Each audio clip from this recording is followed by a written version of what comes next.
Mga karancho, nagparehistro nga pala ako ng aking motorsiklo at syempre, kumuha muna tayo ng emission test at insurance. Bali 1,000 pesos ang nagastos ko dito.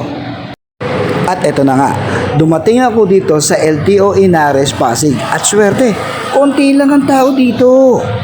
Diretso kagad ako sa information at pinagay ako sa window 9 para verify ang aking motorsiklo. Wala pang isang minuto, pinalipat kagad ako sa window 14 para iproseso ang aking rehistro. Maya-maya, mga ilang minuto, ayan na, lumabas na ang aking papel papunta sa cashier para bayaran. Wala pang 2 minuto yan. 10:26 lang, cashier na ako. Cashier, bayad.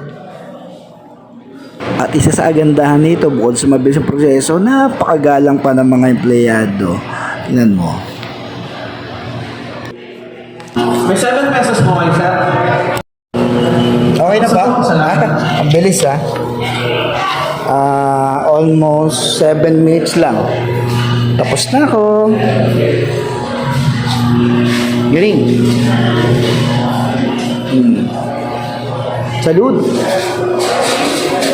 Salute sa LTO Inares Pasig. Galing. Actually, taon-taon dito talaga ako nagpaparehistro ng aking motorsiklo sa Inares LTO Pasig. Dumating ako ng 10:22. Tapos ako 10:29. Ito. Registrado na kagad ako. So, LTO Pasig Inares, salute. Galing.